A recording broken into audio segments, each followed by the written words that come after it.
Class 8 का Verma guest paper जो important question का जो सीरीज हम चला रहे हैं, इसमें आज हम लोग नागरिक शास्त्र करेंगे। क्लास 8 का ये वर्मा प्रेस हम अभी पढ़ा रहे हैं, ठीक है।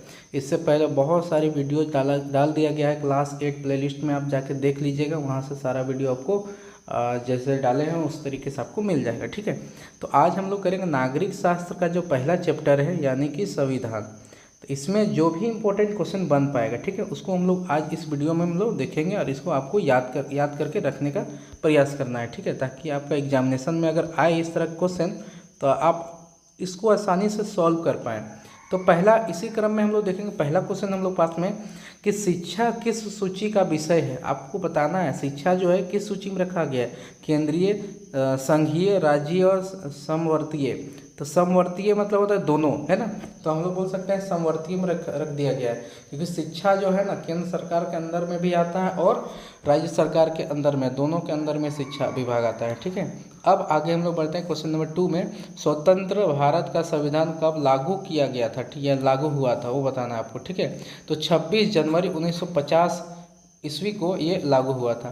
राष्ट्र ध्वज एवं राष्ट्रीय गान का आदर करना कहलाता है का मौलिक कर्तव्य, मौलिक अधिकार, नैतिक कर्तव्य और इनमें से कोई नहीं थी। ये मौलिक कर्तव्य कहलाता है। ये हम लोग को अपना कर्तव्य बनता है कि अपना राष्ट्रीय ज्ञान और राष्ट्रीय ध्वज का हम लोग क्या करें, आदर करें। राष्ट्रीय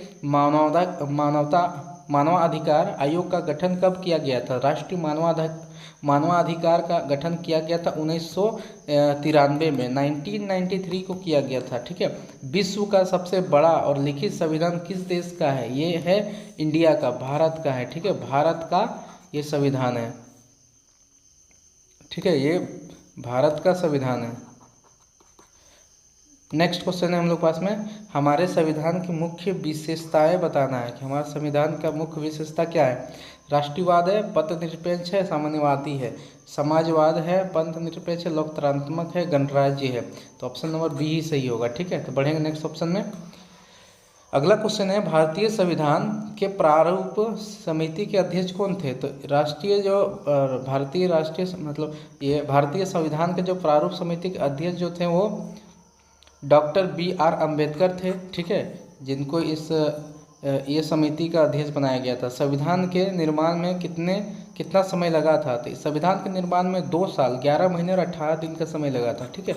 ऑप्शन नंबर ए सही होगा। 2 साल 11 महीना और 18 दिन का समय लग गया था इसको बनाने में। बहुत बड़ा संविधान है, ठीक है। किस समिति की रिपोर्ट के आधार पर संविधान में मूल कर्तव्य शामिल किया गया था? तो ये स्वर्ण सिंह समिति की जो रिपोर्ट दी गई थी, ठीक है, सौंपी गई थी, उसके आधार पर ये बनाया गया था। भारतीय संविधान में नागरिकों को दिए गए अधिकारों को कहते हैं, तो उनको बोला जाता है राज्य अधिकार, मौलिक अधिकार, सामाजिक अधिकार, इनमें से कोई नहीं। तो ये मौलिक अधिकार होगा, ठीक है। जो भी अधिकार हम लोग को मिला है, right to education, right to किसी भी प्रैक्टिस ऑफ एनी रिलीजन, है ना, कोई भी धर्म को हम लोग मान सकते हैं, तो ये सब अधिकार जो मिला हुआ है मौलिक अधिकार के अंतर्गत आता है, ठीक है। ये आपका मौलिक अधिकार है। शिक्षा अधिकार अधिनियम में अनिवार्य एवं निःशुल्क शिक्षा बच्चों को दिया जाना है। इसकी अधिकतम उम्र सीमा क्या है? निश्चित है, बताना है अधिकतम सीमा आपको, ठीक है। तो ये ऑप्शन हम लोग का हो जाएगा, इसका आंसर सही होगा बी, ठीक है, बी आंसर सही होगा 14 वर्ष।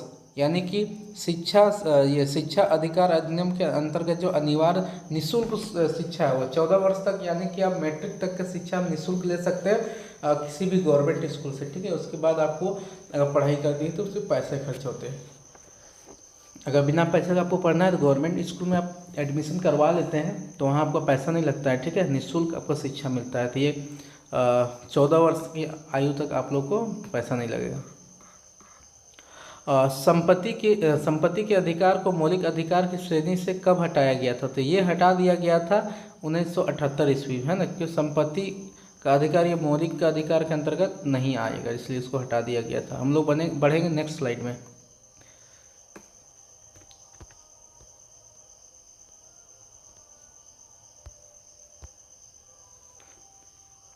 नेक्स्ट क्वेश्चन है, मंत्री परिषद के अध्यक्ष को कहते हैं, जो मंत्री परिषद के अध्यक्ष जो होते हैं उनको हम लोग क्या बोला जाता है? तो उनको प्रधानमंत्री बोला जाता है, ठीक है, प्रधानमंत्री बोलेंगे, क्योंकि मंत्री का प्रधान होते हैं। मानवाधिकार दिवस कब के मतलब किस तिथि को मनाया जाता है, तो ये 10 दिसंबर को मनाया जाता है। ठीक है, आने वाले समय में अब 10 दिसंबर को हम लोग मनाएंगे। संविधान द्वारा कितने मौलिक कर्तव्य प्रदत्त हैं, तो संविधान में 11 मौलिक कर्तव्य प्रदत्त है। ठीक है, आगे बढ़ेंगे हम लोग। अभिव्यक्ति की आज़ादी किस प्रकार का मौलिक अधिकार है, समानता का अधिकार, धार्मिक अधिकार, स्वतंत्रता का अधिकार, न्याय अधिकार। तो ये स्वतंत्रता का अधिकार, अभिव्यक्ति की आज़ादी की, हमको जो बोलना है हमको बोलना ही दिया जाएगा, हमको कोई रोके नहीं, ये मतलब अभिव्यक्ति की आज़ादी के अंतर्गत आएगा। ठीक है, ये स्वतंत्रता का अधिकार है, उसके अंतर्गत है। संविधान के किस भाग में मौलिक अधिकार का वर्णन किया गया, तो संविधान का जो है ना भाग 3 में मौलिक अधिकार का वर्णन किया गया है संविधान में। संविधान सभा का गठन कब किया गया था, तो संविधान सभा का जो गठन हुआ था वो आज़ादी से पहले किया गया था, दिसंबर 1946 ईस्वी में। ठीक है, जब पता चल गया कि नहीं अब अंग्रेज इंडिया को फ्री करने वाले हैं, तो उस समय बोला गया कि आप लोग एक कमेटी बना के अपना संविधान बना लीजिए, फिर इंडिया मतलब फिर जब तक हम लोग का संविधान बना नहीं तब तक अंग्रेज यहीं पर थे। ठीक है, 1950 में जब सौंप दिया गया संविधान, तब जाके अंग्रेज यहाँ से कम्प्लीटली अपने देश वापस लौट गए। संविधान सभा के अध्यक्ष कौन थे, बता चुके हैं। संविधान सभा के अध्यक्ष जो हैं ये डॉक्टर राजेंद्र प्रसाद थे। ठीक है, याद रखना। शिक्षा का अधिकार विधेयक को मंजूरी कब प्रदान की गई, तो शिक्षा का अधिकार विधेयक को मंजूरी का प्रदान कब किया गया, ये बताना है आपका कि शिक्षा विधेयक ये जो डाला गया था बाद में है ना, तो बी नंबर आंसर होगा आपका 4 अगस्त 2009 को इसको डाला गया था। ठीक है, शिक्षा का अधिकार विधेयक।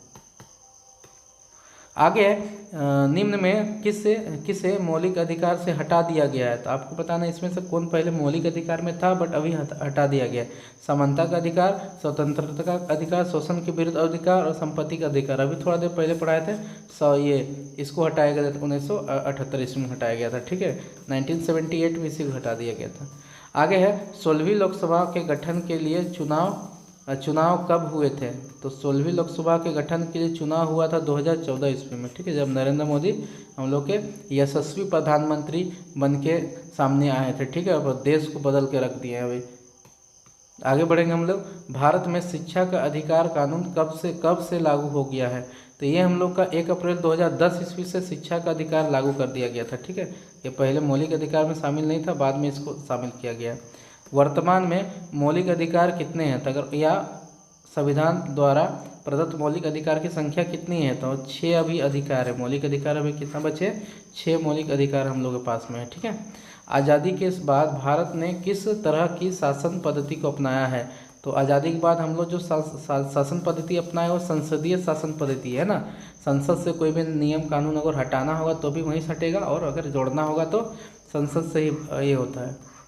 भारतीय संविधान धर्म को लेकर कैसा है, तो भारतीय संविधान जो धर्म को लेकर एक धर्मनिरपेक्ष है, यानी कि जिस धर्म से आप बिलोंग करते हैं ये मैटर नहीं करता है, आप इस देश में रह सकते हैं और अपने अधिकारों के बारे में बात कर सकते हैं। ठीक है, धर्म is not important in this country. Okay, अब हम लोग आगे बढ़ेंगे। नेक्स्ट क्वेश्चन, तो ये चैप्टर जो हम लोग का है वन में जितने भी इंपॉर्टेंट क्वेश्चन थे उनको हम डिस्कस कर दिए हैं। आई होप कि आपको समझ में आ गया होगा। इस तरह वीडियो कंटिन्यू डाला जा रहा है, सुबह शाम continue back to back video आ रहा है। ठीक है, चैनल को सब्सक्राइब करके बेल आइकन हिट कर लीजिए और इस वीडियो को अपने दोस्तों के साथ शेयर भी कीजिए और वीडियो को लाइक भी कीजिए। ठीक है, हम लोग मिलेंगे नेक्स्ट वीडियो में, तब तक के लिए जय हिंद, जय झारखंड।